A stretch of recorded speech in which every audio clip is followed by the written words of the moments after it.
우리 기억나는 게 있죠. 욥이 과거를 회상하죠.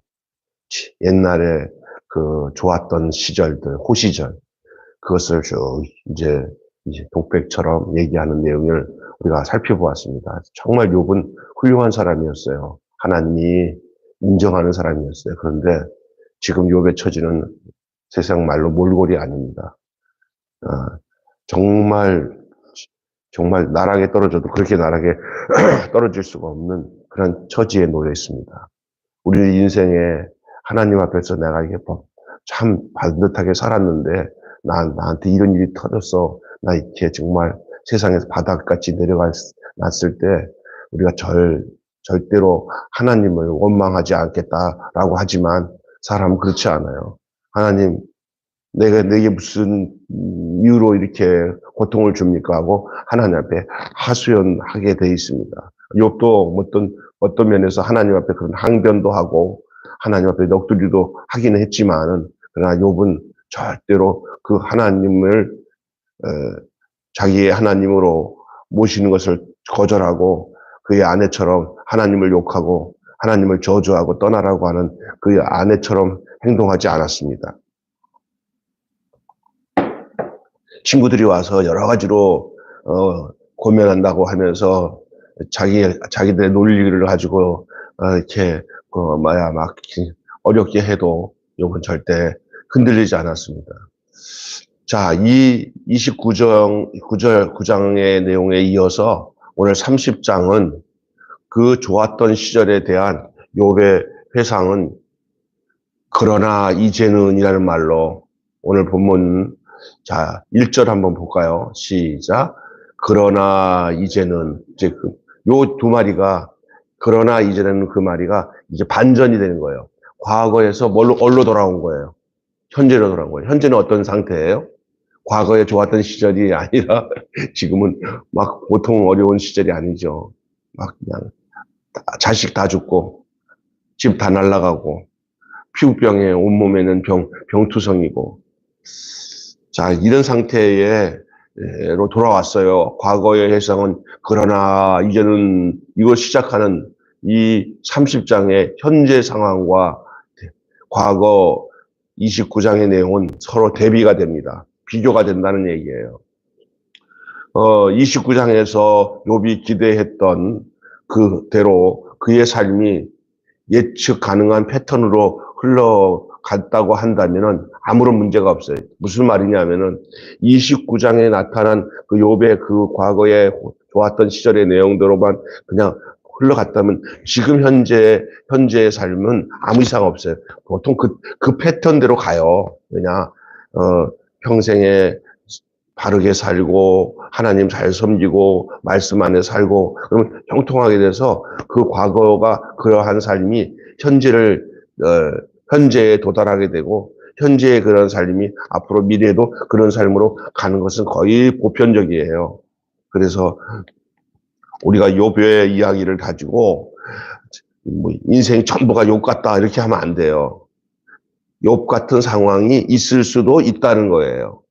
그러나 대부분의 사람들은 욥 같은 상황보다는 욥같이 그렇게 살았으면 특별하지 않은 경우는 그냥 과거의 그 좋았던 시절이 현재의 좋은 그 삶으로 그 패턴으로 가게 됩니다.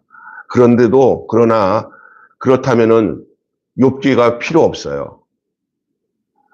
욥기 1장에 하나님을 잘 섬기던 욥이 하나님께 복을 받아가지고 그 자식들도 죄를 질까봐 제단을 쌓고 해갖고 하나님이 악에서 떠난 자다.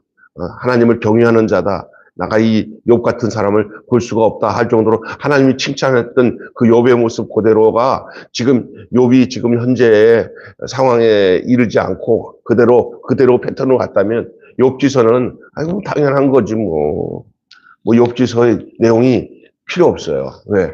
당연한 거니까. 보편적인 거니까.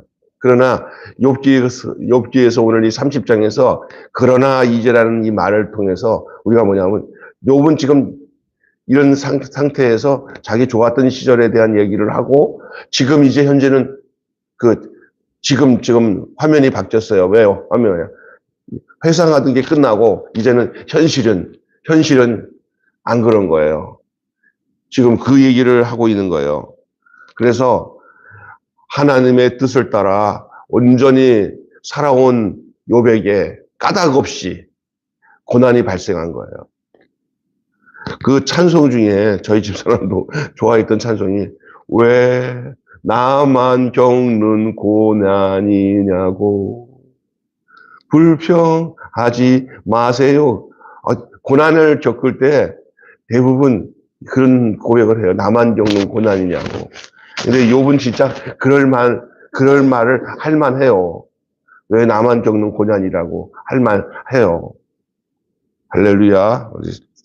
그래서 까닭 없는 고난, 이유가 하나도 없는 고난, 해석이 안 되는 고난, 되돌아봐도 내가 왜 이렇게 이런 일 당하지? 내가 무슨 잘못했다고? 이런 것들 해석이 안 돼요. 이거는 뭐냐? 규범적 지혜의 패턴이 아니라 이것은 반성적 지혜가 등장하는 부분이기 때문에 그래요. 우리가 이 규범적 지혜는 거의 인과응보로 가요. 착한 일을 한 사람은 복을 받고 선한 일을 한 사람들은 하나님의 형통한 복을 받고 그 다음에 악을 행한 사람은 그 대가로 하나님의 심판과 징벌을 받는다. 이게 규범적 지혜예요. 근데 반성적 지혜는 그거와 달리 아주 역설적인 교훈을 갖다 줘요. 왜냐하면 그런 고난을 통해서 또 다른 뒷면을 바라보게 해요. 우리가 어떤 분들이 이러잖아요. 야, 나 이런 고난 없었으면 나 그거 몰랐어. 깨닫지 못했어. 그래서 성경 시편에 보면은 고난인 받음이 내게 유익이라 하고는 내가 이 고난 당한 것을 인해서 주의 윤례를 배웠다 그랬어요. 하나님 말씀은 좋은데도 불구하고 인간은 이렇게 물리적으로나 외부적으로 고통이 도달해야 이 안에서 말씀에 대한 새로운 시각이 열려요. 그래서 이런 말 하잖아요. 눈물에 젖은 빵을 먹어보지 않은 사람은 뭐를 논하지 말라고 그래요. 인생을 논하지 말라고 하는 말이 있어요. 그죠? 그것처럼 하나님의 말씀 보니까 그래요. 제가 신앙생활 하는 사람들 보면 곱게 자라면서 성경 말씀 그대로 해가지고 이렇게 그냥 순탄하게 온실의 화초처럼 그렇게 신앙생활 하는 사람들을 보면 참 복되다. 그 집안이 참 이렇게 내리신앙으로 가져서 모태신앙으로 잘 살아서 그 좋은 일이에요. 하나님은 또 그것도 인정하셔서 그렇게 다룰 사람도 그렇게 다뤄서 하나님이 복되게 인생을 살게 하실 수도 있어요. 그러나 예기치 않게 그런 사람들 중에 간혹에는 그 인생이 그 풍파가 갑자기 일어나서 이거 무슨 일이야? 내 사돈 팔촌에도 이런 일이 없는 내 일에 내가 뭘 잘못했다고 나한테 왜 이런 일이 생겨? 내 친구들은 이런 일이 하나도 없는데 나는 더 하나님을 잘 섬기는데 나는 왜 이렇게 좋지 못한 사람 만나서 고통당하고 또 좋지 못한 환경 만나서 이렇게 자꾸만 내가 원하지 않은데 그냥 내가 원하지도 않았고 내가 근데 그것이 달려와갖고 나를 덮쳐버려가지고 내 인생이 완전히 아작이나 난 왜 그래? 난 왜 내 인생 어떻게 할 거야? 이렇게 고통 속에서 해석 없는 고난 앞에 고통스러워하는 사람들 있어요. 그런 사람들을 향해서 이 욥기를 통해서 해답을 얻을 수 있어요. 참 중요한 거예요.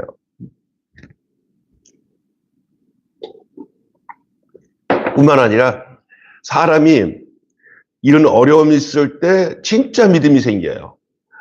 단 하나, 그 어려움을, 그 고난을 주님 안에서 그 어려움을 겪으면서 그 고비만 넘기면 그 고비를 넘길 때마다 억수 놀라운 성숙함을 하나님의 연단하심으로 인해서 정금 같은 사람으로 하나님이 만드시는 과정을 다윗은 알고 있었어요. 다윗은 있잖아요. 그냥 누구죠? 장인 사울에게 밑보여가지고 그냥 다윗이 잘못한 거 아니야. 사울에게 악신이 들려가지고 질투의 신이 생겨가지고 저 사위 죽여야겠다. 저기 나한테 왕이 되겠다. 내 아들이 안 되면 큰일 나지 하고 이런 잘못된 질투의 신으로 다윗을 죽이려고 했잖아요. 예? 그러니까 다윗은 애매한 고난을 당한 사람인데 다윗의 시를 보면은 그 모든 고난의 과정이 그가 더욱 하나님을 가까이 하고 하나님을 의지할 수 있게 했어요. 여러분 한번 돌아보세요. 여러분 하나님 앞에서 관계 속에서 내 신앙을 저울질할 때 언제 내 신앙이 쑥쑥 자라고 성숙해졌냐? 성경 말씀을 늘 읽고 묵상하는 일은 해야 되지만 실제적으로 자라게 하는 것은 삶의 현장의 고난 속에서 그 말씀이 적용되어질 때 신앙이 크는 거예요. 아멘. 그래서 저기 말씀을 가지고 있는데 현실의 삶에 적용이 안 되면 안 자라요. 근데 가장 적용이 활발하게 이루어지는 때가 어느 때냐? 평안할 때도 있지만 더 힘들 때는 더 힘들 때, 삶이 어려울 때, 그때 말씀이 내게 위로가 되고 깨달음이 되고 그럴 때가 훨씬 그때가 광합성 작용이 활발하게 임할 때 그 수풀이 자라듯이 땡볕이 내리칠 때 고난 가운데 신앙이 자라는 거예요. 그래서 우리는 하나님 앞에서 핑계치 못해요. 하나님, 나는 그래서 환경이 안 좋아서 이런 말 할 게 아니야. 다 그것도 믿음 안에 살면은 다 그것이 내 신앙을 자라게 할 수 있는 비결이에요. 그러나 함부로 고통당하는 사람한테 제가 하는 이런 식으로 야 이거 어려운 시기에 다 신앙이 자라게 하는 그 이유니까 그렇게 살면 된다고 그랬어 하고 함부로 얘기하면 안 돼요. 왜? 너는 그 경험해 봤냐고. 함부로 얘기할 게 아니에요. 그냥 이렇게 얘기해야 돼요. 하나님이 긍휼히 여겨주시고 하나님이 만나주시고 하고 뒤에서 그 고통의 아픔을 같이 느끼면서 뒤에서 중보하며 기도해 주는 일이 가장 합당한 일인 줄로 믿습니다. 함부로 입을 나불거리면서 위로하다가는 도리어 마음만 상하게 할 수 있어요. 믿습니까? 예? 이 욥기의 내용들이 다 그런 내용이에요. 하여튼 그러나 성경의 욥기에서 나온 내용들에 대한 얘기는 좀 해야 되겠어 하는 거예요. 그냥 이런 고난은 반성적인 지혜를 주고 있기 때문에 이런 얘기를 할 수 있어요. 욥기, 시편, 잠언이 다 시가서인데 이런 얘기를 한다고요. 잠언이 끝나는 곳에 욥기가 시작된다. 그러니까 잠언에서 얻을 수 없는 놀라운 이 시가서의 지혜가 욥기에 숨어 있어요. 그러니까 욥기의 이 교훈은 인간의 한계를 넘어선 하나님의 지혜가 욥기에 있는 거예요. 그게 뭐냐면 고난을 통한 하나님의 섭리와 경륜이 숨겨져 있는 것이 이 욥기의 지혜예요. 그래서 욥기와 잠언은 단수가 틀려요. 잠언은 단수가 약해. 그러나 욥기는 단수가 높아. 다시 말해서 욥기는 익목처가 들어간 말씀이고 잠언은 달짝지근한 칡 같은 말씀이야. 예.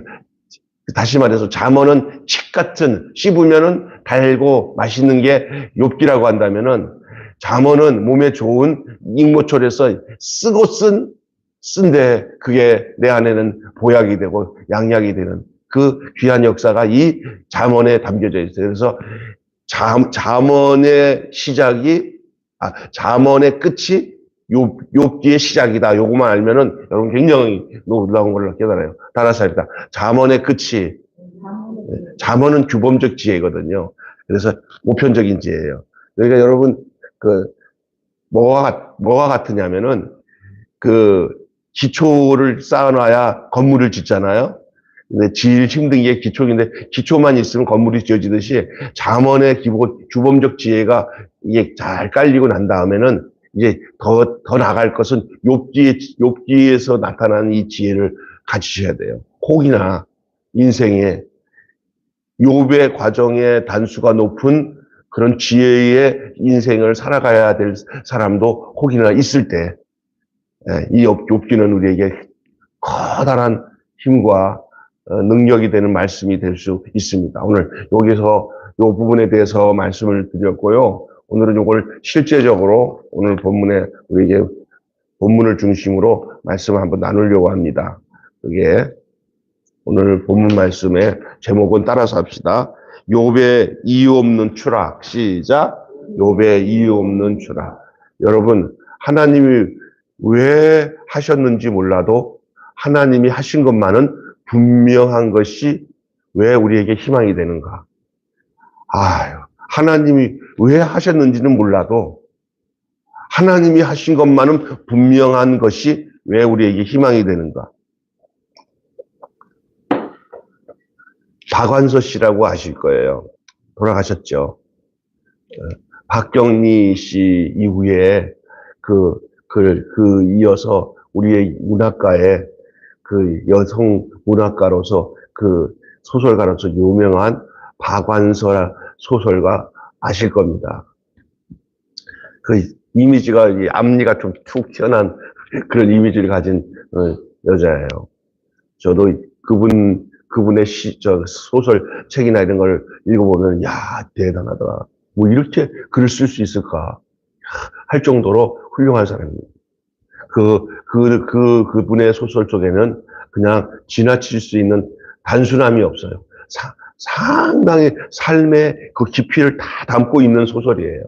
그래서 훌륭한 거예요. 박완서 씨라고. 여자가 아니에요. 남자예요. 박완서 씨가. 그리고 아주 보편적인 여자예요. 그냥 살림하는 여자. 그냥 일반 주부 같은 여자예요. 그런데 그 박완서 씨가 외아들을 불의의 사고로 잃고는, 아들도 여럿이 중에 하나가 죽었다면 괜찮은데 외아들을 불의의 사고로 죽였으면 그 여자는 사는 것 같지 않을 거예요. 그리고 식음을 전폐하고 그냥 수녀원에 들어가, 뭐 수녀가 되겠다는 건 아니고 수녀원에 들어가서 뭐 허드레 일을 하며 도와주면서 그냥 아무 의미 없이 고통을 호소하는 동안에 같은 처지에서 비슷한 동일한, 아니 더하면 더한 고통과 어려움을 가지고 울부짖는 사람들을 거기서 만나요. 여러분, 내가 고난에 있을 때 나보다 잘 나가고 좋은 사람들 만나면 고통은 해결 안 됩니다. 내가 고통과 고난에 있을 때 나같이 똑같은 나보다 더한 고난하는 사람들을 우리가 만나면 동면상련이라고 그 사람들의 모습에서 뭔가를 찾을 수가 있어요. 그래서 저는 우리 장로님이 우리 교회 이렇게 보면은 다들 어렵고 힘든 사람들이 오잖아요. 그러면 또 어렵고 힘든 사람이 오면은 잘 왔다 그래요. 왜? 비슷한 처지에 있는 사람이 좀 여럿이 있으니까 그 사람 잘 됐다. 우리 교회에 다 그냥 막 정말 고급적인 부인들만 딱 모였는데 어쩌 어려운 사람이 우리 교회에 온다 그러면, 아유, 뭐 적응이나 하겠나, 또 상처만 받겠네, 그런 마음이 드는데, 우리 교회는 이렇게 반대로 이렇게 또 잘 살고 윤택하게 사는 분들도 있지만, 우리 교회는 또 그런 분들이 그 마음이 굉장히 긍휼과 사랑이 있어서 어려운 사람들을 이렇게 헤아릴 수 있는 분들이라 참 우리 교회는 좋은 교회라고 생각해요. 목사로서 감사하게 생각해요. 그런데 이 성도들 중에서 이렇게 열악하고 어렵고 고난 가운데 있는 사람이 교회에 올 때 저희들은 당황 안 해요. 올 사람이 왔구나. 올 사람이 왔구나. 이 박완서 씨가 바로 거기 가서 울부짖는 사람들을 만나고 난 뒤에 그의 기도가 바뀌었어요. 자기 생각이 그 고통 속에서 울부짖며 자기와 같은 처지에 있는 사람을 보면서 자기의 기도가 바뀌었습니다. Why me? 어떻게 나에게 이런 기도가 Why not me? Why not me로 바뀌어버렸어요. 나라고 제외가 될 수가 없구나라는 걸 알 거예요. 아, 나만인 줄 알았더니 나만이 제외될 수 없구나. 어느 누구도 죽음이 찾아오면 나만 제외될 수 없구나. 누구든지 고난이 찾아오면 나만이 제외될 수가 없구나. 요즘에 암이 막 찾아오잖아요. 그러면 어떤 사람들이 왜 이래? 왜 나에게 이래? 그러냐, 그 암병동에 가서 그런 사람들 다 만나고 나는데 하는 소리가, 나도 죄가 될 수 없구나. 여러분이 우리가 이 땅에 살아가면서 고난 앞에 나에게는 왜 이럴 수가, 나에게 무슨 이렇게 얘기하면 안 돼요. 나도 죄가 될 수 없구나. 박완서가 그렇게 바뀌어지면서 그의 시가 아니라 그의 소설이 고통을 통해서 아주 아름다운 문장의 그 인생의 소설들이 나오게 되는 거예요. 여러분, 오늘 본문에 보면 배은망덕한 자들의 멸시가 드러납니다. 회상이 끝나고 현실에 돌아왔더니 그 현실의 삶에는 어떤 일이 일어났냐? 오늘 본문에 보면은 존경과 의지의 대상이었던 과거의 그 욥이 이제 그런 명예를 누릴 만큼 사회에 소외된 자들을 위해서 나누어 주었고 그들을 보호해 주었고 그들을 조언해 주었던 욥이 이제는 자기보다 그 어린 사람들에게 모욕을 당하고 있는 모습을 오늘 그려주고 있어요. 욥이 빈털터리가 되자 갑자기 그들의 삶의 얼굴의 낯이 바뀌어지고 세상에서 받는 그 멸시를 욥이 막 받게 돼 막 쏟아져 오는 거예요. 요즘 이 세상은요, 도움이 되지 않고 불편한 사람들은 멸시의 대상이 돼요. 남들에게 도움이 되지 않고 불편하게 느껴지는 사람들은 멸시의 대상이 되는 것이 요즘 세상인 것처럼 욥은 그대로 그 얘기를 하고 있는 거예요. 욥이 지금 그런 처지가 되었어요. 과거의 그의 삶은 아무 소용이 없는, 아니 지금 상대적으로 더 비참한 현실의 모습을 느끼게 되는 거예요. 자기에게 도움을 받아서 그냥 절절절 매면서 존경한다, 사랑한다는 사람이 그 욥이 망한 상태가 되니까 이제는 어느새 얼굴이 낯이 변해가지고는 욥을 멸시하고 괄시하고 비난하고 조소하는 그 지경에 이르렀어요. 욥은 얼마나 상처가 크겠어요, 마음에. 사람이. 이 세상에서 제일 힘든 게 하나는 배신의 아픔이에요. 믿었던 사람에게 배신당하는 거. 그러나 또 하나는 사랑을 쏟았던 그 대상들로 하여금 사랑이 돌아오기는커녕 어려울 때 넉넉할 때 베풀었으면 이제 내가 어려졌을 때는 그 사람이 그 은혜를 알고 조금이라도 도와주는 마음이 있으면 아이고 잘했다는데 그게 되갚음이 아니라 그건 당신은 나 도와주는 건 당연하고 당신이 망한 것은 내게 불편하다는 게 이 세상이에요. 자기가 어려움에서 도움을 받았을 때는 그것이 그 사람이 어려워졌을 때는 내가 저 사람을 도와야겠다. 이것이 보편적인 규범적인 지혜에 속해요. 그러나 지금 욥은 하나님의 관계뿐만 아니라 모든 형태가 다 지금 아주 반성적인 지혜, 다시 말해서 생각할 수 없는 일들이 터지는 거예요.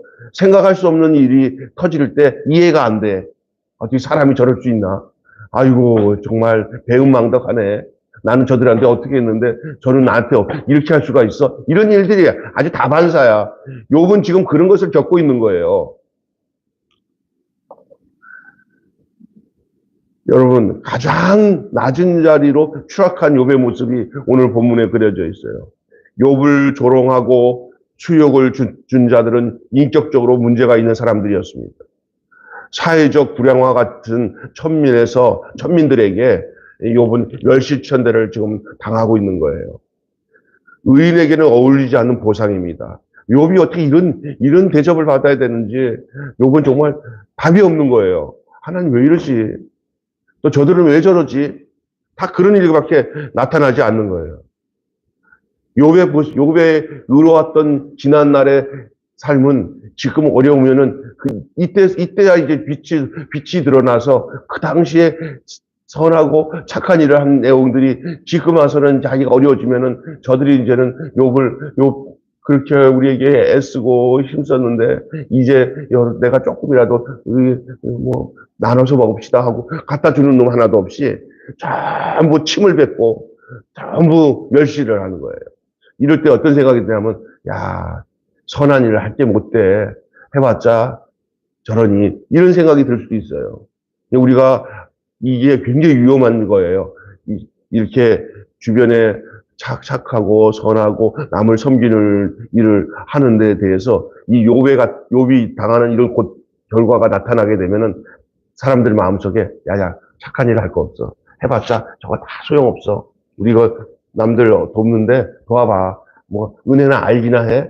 야 안 돌아. 이런 것이 이제 맞는 일일 수도 있는데 여기에서 공격이에요 이게. 이것 꿀떡꿀떡 넘겨야 됩니다.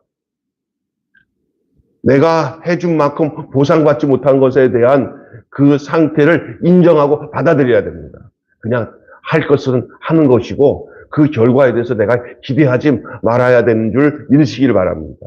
아멘. 안 그러면 욥이 이겨낸 이 고난의 과정을 우리 이겨낼 수가 없어요. 어느 사모님이 진짜 어려운 아이를 그 두뇌가 이 아이 데려왔는데 약간 소아마비야. 아이를 데려왔는데 그때는 가난해서 두뇌가. 근데 저 열심히 사는 형제들이라 젊은 부부라 이게 해가지고 이게 부자가 됐어요. 그런데 어느 날 이 아이를 미국에 데려가갖고 잠깐 수술하면은 이 굽어진 다리가 펴져서 정상적으로 간다는 얘기하고 외국에 가서 고쳐가지고 돌아왔어요.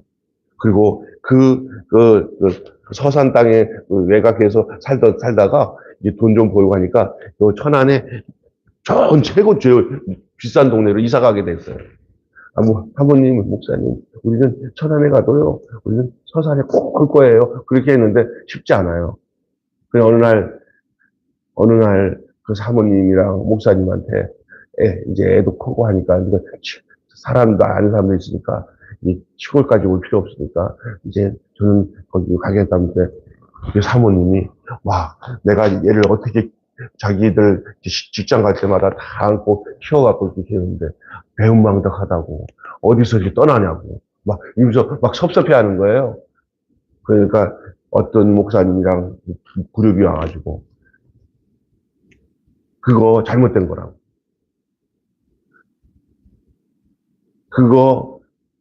그게 배은망덕, 그렇게 사모님이나 목사님이 그것 때문에 고민할 거 없다고. 놔주라고. 거기까지가 당신이 저들을 위해서 할 수 있는 일이고, 그것을 감사하게 생각하고 축복해주라고. 나중에 오늘 두 분이 기도하다가 다 정리하고는 그 두뇌에다가 편지를 쓰면서 축복했어요. 어느 날 그 서산에서 교회를, 이 목사님이 그들 떠난 다음에 교회를 짓는데 어떻게 실수를 해서 빚이 많이 먹었어, 빚을. 그래갖고 교회는 막 어려울 때 한 5억이 필요한데, 시골 5억은 엄청나요, 옛날에. 근데 그 목사님들이랑 목사님이 고통스럽다는 얘기를 듣고는 이 천안에 있는 그 두뇌가 집 한 채를 팔으니까 그 5억이 돼가지고 그걸 보내. 그리고 나중에 보니까 우리가 뭐를 더 그 목사님과 사모님을 잊을 수 있겠습니까? 집 한 채 들여서 교회 건축 빚을 가리세요. 하나님이 때에 따라 일을 하시는 줄 믿으시기 바랍니다. 예? 서로가 이렇게 고난 가운데 다 뜻이 있어요. 어려울 때 죽을 것 같아도 절대 하나님은 우리를 외면하지 않는 거예요. 그건 너무나 중요한 겁니다. 여러분, 하나님이 주도한 고난이 있습니다. 욥이 지금 당하는 고난이 다 부당한다 할지라도 하나님의 계획은 있어요. 우리는 알 수 없어요. 알 수 없는 건데 우리는 그냥 그걸 당하고 있어야 되는 거예요. 그게 우리의 희망이에요. 하나님이 계시는 거예요. 나는 알 수 없어요. 왜 나만 겪는 고난인지 나는 알 수 없어요. 그러나 하나님은 우리의 희망이에요.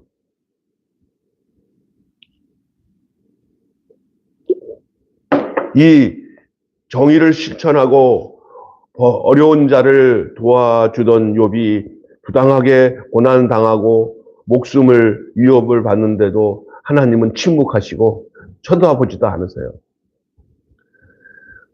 욥은 하나님께서 자신을 이유 없이 비참하게 만드시니 이 천박한 사람들까지도 자신을 함부로 대한다고 생각하며 더욱 절망감에 빠질 수가 있었던 거예요. 이 급작스러운 변화를 어떻게 욥이 이해를 할 수 있어요? 하루아침에 그냥 자식 죽고 집은 약탈당하고 피부병 걸리고 병들어서 아내까지 다 도망가 버리고 홀로 남아있는 이 거지 같은 이 욥의 모습, 회생할 기운이 하나님이 아니면은 회생할 수 있는 방법이 없는 그 상태에 있는 이 욥의 모습 속에서 우리는 욥의 처지를 이해하면은 충분히 욥이 하나님을 저주하고 하나님은 나는 나와 끝났습니다. 그냥 얼마나 힘들었으면 욥이 그냥 빨리 죽었으면 좋겠다고 했을 정도예요. 그러나 욥은 기억하는 거 뭐냐면은 이 욥에게의 희망은 나를 버려서 답이 없지만은 내가 지금 부당하고 괴롭지만은 나에게 답은 하나님밖에 없는 거예요. 여러분 신앙생활하면서 다른 거 답이 없어도 하나님은 나는 알지 못하지만 하나님 침묵하시는 하나님께는 답이 있다는 것을 믿는 게 믿음이에요. 어떨 때는요. 눈에 보이지 않고 귀에 들리지 않고 손에 잡히지 않아도 하나님이 나와 함께 한다는 것이 최종적 희망이에요. 욥은 그 희망의 정점까지 간 사람이에요. 그게 우리에게 욥의 교훈을 우리에게 알려주고 있는 내용이 바로 그겁니다. 오늘 제가 서두에 뭘 질문했습니까? 하나님이 왜 하시는지는 몰라도 하나님이 하신 것만은 분명한 것이 왜 희망이 되는가? 여러분 난데없는 재난이었습니다. 욥이 살았던 삶이 그런 거예요.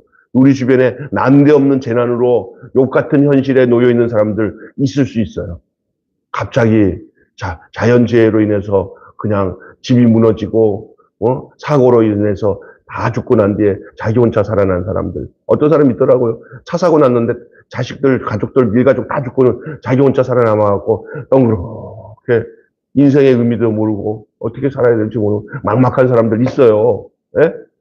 화재를 당했는데 자기만 어떻게 살짝 나온 사이에 그냥 집안이 다 화재 나서 온 가족이 다 죽어서 예? 재산 다 털리고 이런 사람들은 근데 그 사람이 누구야? 교회 장로야. 신앙생활 잘해. 믿음생활 잘해. 근데 갑자기 예기치 않은 고난 있을 수 있어요. 예? 이럴 때 우리는 이 욥의 모습을 다시 한번 그려볼 수가 있는 거예요. 절대 원망하지 않고 지금 옛날에 누렸던 축복과 현재의 참담한 재난이 서로 연결고리가 있나 해도 연결고리가 전혀 없어요. 그거는 그거고 지금 현실은 현실이에요. 옛날에 자기가 선하게 살았던 것들이 지금 다 유추가 돼서 사람들이 그걸 인정하고 우리 그동안 그때 어려울 때 다 도와줬으니 우리가 당신 도와줘. 그런 경우들은 요즘에 많지만은 욥의 내용을 보니까 그것도 아니야. 가난해지니까 사람들이 얼굴도 안 쳐다봐. 가난해지니까 얼굴도 안 쳐다보고 몸에 병드니까 쳐다보지도 않아. 욥은 진짜 자기 지은 죄를 생각해도 생각나지도 않아.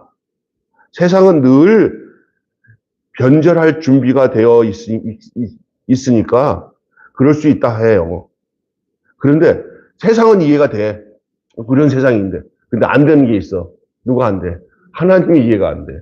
여러분 이런 처지가 바로 욥의 처지예요. 그러나 하나님이 지금 허락하신 일이기 때문에 그것만큼 분명하다는 것을 알아요. 그게 믿음이에요. 내게 축복 주는 것만 하나님이 아니라 내 고난에 대해서도 함구하고 말없이 지켜보고 계시면서 나를 답답하게 하시는 그 하나님도 하나님이야. 여러분 하나님에 대한 생각들을 자기 본의로 하나님을 찾는 사람들이 많아. 나에게 날마다 잘해줘야 되고, 그래. 때로는 하나님이 우리에 대해서 하나님은 우리의 인생을 우리보다 더 잘 아셔서 하나님이 가만히 응답이 안 해. 그것도 하나님의 응답 방법이에요. 하나님 가만히 계셔요.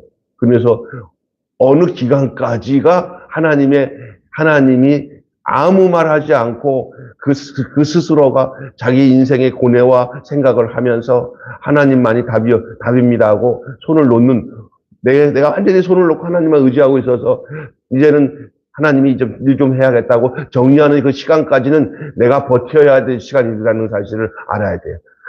그래서 고난이 있을 때 최종적으로 끝까지 하나님을 붙드는 그 믿음이 필요한 거예요. 그게 욥의 인내의 믿음이에요. 끝까지 우리 인생에 어느 날은 내 신앙도 포기하고 싶고 하나님 믿는 것도 포기하고 싶을 그 정점에 이를 때가 있어요. 그게 뭐냐면 그 고비를 넘겨야 할 때예요. 믿습니까?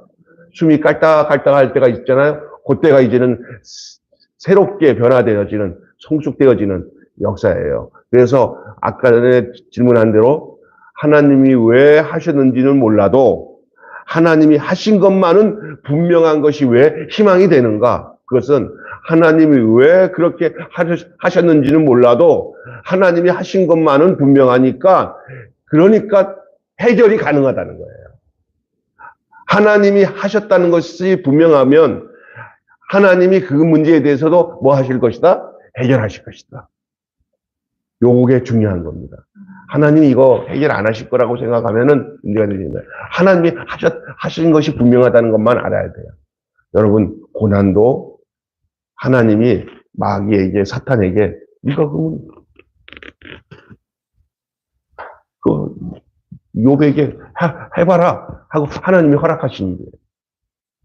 이 세상의 모든 일은 하나님 허락 없이는 되어지는 일이 없어요. 안 되어지는 없어요. 다 하나님 허락하신 거예요. 심지어 욥의 고난의 그 문제를 우리가 욥기서 1장 쪽에 보면은 사탄이 찾아와서 하나님 앞에, 하나님이 이렇게 욥 복 주니까 욥이 이렇게 하나님 잘 섬기는데 다 가져가게 만들어 보면은 하나님 믿나 뭐 하나님 한번 딱 해보셔야겠다. 하나님, 욥은 절대 아니다. 욥은 내가 욥의 것들을 다 축복한 것 때문에 욥이 나를 사랑하는 게 아니라 걔가 나를 사랑했기 때문에 하나님 저절로 욥에게 주어진 것이지, 욥이 나를 사랑하는 것 조건이 내가 준 것 때문에 나를 사랑하는 게 아니라 나를 먼저 사랑했기 때문에 그 죽은 것들은 저절로 주어진 거다. 그 하나님 준 거잖아요. 그래도 그러니까 그거 다 가져가면 그러면 하나님 믿겠습니까? 그랬더니 욥은 안 그렇다. 욥은 그런 조건 때문에 나를 믿는 게 아니라 그거 없어도 나를 믿는 거야. 결혼했는데 남편을 진짜로 사랑하는 사람은 남편이 알거지가 되면 도망가는 게 진짜 그 사랑이 아니잖아. 없을수록 더 그 한 사람을 위해서 사는 게 사랑이잖아. 에? 하나님과의 관계도 마찬가지예요. 하나님이 준 것 때문에 하나님을 사랑하는 것이 아닌 게 욥이었어요. 하나님 골 믿었어요. 여러분의 신앙생활이 하나님이 이것도 주시고 저것도 주시고 이것도 앞으로 주세요 해서 하는 것도 나쁜 건 아니지만 그런 것이 조건이 돼서 신앙생활하면은 없어지면 하나님 안 믿겠다는 거예요. 그러면 그 조건은 욥의 신앙은 하나님과의 관계가 먼저고 그 다음에 하나님이 주신 축복은 나중이었어요. 여러분의 신앙생활도 하나님이 주신 것이 먼저고 그 다음에 하나님께 되면 안 되고 하나님이 먼저고 그리고 그것 때문에 다른 것들이 없어져도 하나님만 계시다면은 분명한 것은 그가 다 해결하실 것을 믿는 거예요. 이게 내가 한 예를 들까요? 그 이삭과 아브라함의 이야기예요. 하나님께서 100세의 아브라함에게 누굴 줬어요? 이삭을 줬어요. 그런데 이삭을 낳고 난 뒤에 한동안 하나님과 아브라함이 이렇게 단절이 됐어요. 하나님께서 갑자기 창세기 22장에 보면 하나님이 갑자기 아브라함을 시험하시기 한다고 그랬어요. 왜 시험했냐? 하도 이 100세의 아들 주니까 그거 보고 꼴로록 하면서 하나님 찾는 일이 없고 그 자식 새끼만 찾는 거예요. 하나님이 저거 봐라. 나를 더 좋아하나? 내가 준 선물을 더 좋아하나? 한번 내가 시험을 해봐야겠다. 그래서 아브라함 보고 너 독자 이삭을 저 모리아산에 가서 바치라고 했더니 아브라함이 그때 말쩍 느끼는 거예요. 이게 아기가 어떻게 생긴 거지? 얘가 먼저야? 하나님이 먼저야? 그러니까, 아이고, 하나님 먼저네? 그걸 알고는 그냥 그 독자 이삭을 데리고 가서 하나님께 바치려고 하니까, 하나님께서 뭐냐면, 왜? 이삭이 오기 전에 가졌던 아브라함의 믿음, 이삭이 오기 전에 있었던 그 아브라함의 믿음을 확인하기 위해서 이삭을 바치라고 하는 거예요. 오늘 우리 인생에 모든 고난을 통해서 내 걸 다 가져갔을 때 우리에게 남는 게 하나 있어야 돼요. 너 독자 이삭을 바치는 아브라함처럼 하나님과 나 사이에는 이삭이 끼어들 수가 없는 거예요. 하나님과 나 사이에 이삭이 끼어들 수가 없습니다. 나 사이를 끼어들고 있는 게 재물입니까? 애정입니까? 가정입니까? 하나님과 나 사이에 끼어들 수 없어야 돼. 축복입니까? 다 걷어가도 하나님만 붙잡으면 다시 다 하나님이 해결하고 회복한다는 그 믿음이 아브라함의 믿음이고 욥의 믿음인 줄로 믿습니다. 욥은 요 믿음까지 욥은 간 거예요, 사실은. 오늘 그 부분에 대한 말씀을 나눴습니다. 그래서 결론적 주제가 뭐냐? 하나님이 왜 그렇게 하셨는지는 몰라도 하나님이 하신 것만은 분명하니 해결은 가능하다. 아멘. 한번 따라서 합시다. 하나님이 왜 그렇게 하셨는지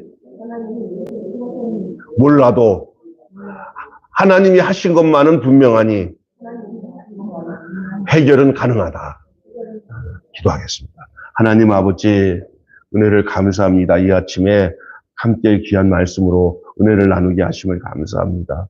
욥기 기도회가 이제 12월 20일까지 진행될 때 우리의 욥의 말씀을 통해서 더 깊은 주님과의 관계의 신앙으로 들어가게 하여 주시옵소서. 하나님, 때로는 우리의 신앙의 익목초, 육모초의 신앙도 필요한 것임 알게 하여 줘서 입맛이 없고 답답하고 병이 들었을 때 쓴바귀를 먹고 입모초를 먹고 나면 입맛이 돌아오듯이 욥기서가 우리의 신앙을 다시 회복시키고 독으로 뺀다는 얘기가 있습니다. 우리가 백신을 맞는 것은 그 백신 자체가 그 균이고 그 독인데 그걸 맞음으로 인해서 더 악한 백신이 들어오는 것을 막기 위해서, 더 악한 균이 들어오는 것을 막기 위해서 코로나 백신을 맞는 것은 코로나의 균을 이미 투약해서 면역력을 생기게 하는데, 이 욥기서가 고난에 대한 이야기가 우리가 함께 읽혀지고 욥의 현실을 우리가 말씀을 통해서 살펴보면서 우리가 하나님 아버지, 하나님 나라 가는 백신을 맞는 기운으로 이 말씀을 대할 수 있게 하여 주셔서 우리가 이 세상에서 오는 모든 환난과 고난을 성경적 바른 지식을 가지고 헤어나갈 수 있는 저희들 되어줄 수 있도록 하나님 인도하여 주시옵소서. 우리 주 예수님의 이름으로 기도하옵나이다. 아멘. 주님 가르친 기도로 마치겠습니다. 하늘에 계신 우리 아버지, 아버지의 이름을 거룩하게 하옵시며 아버지의 나라가 오게 하시며 아버지의 뜻이 하늘에서와 같이 땅에서도 이루어지게 하소서.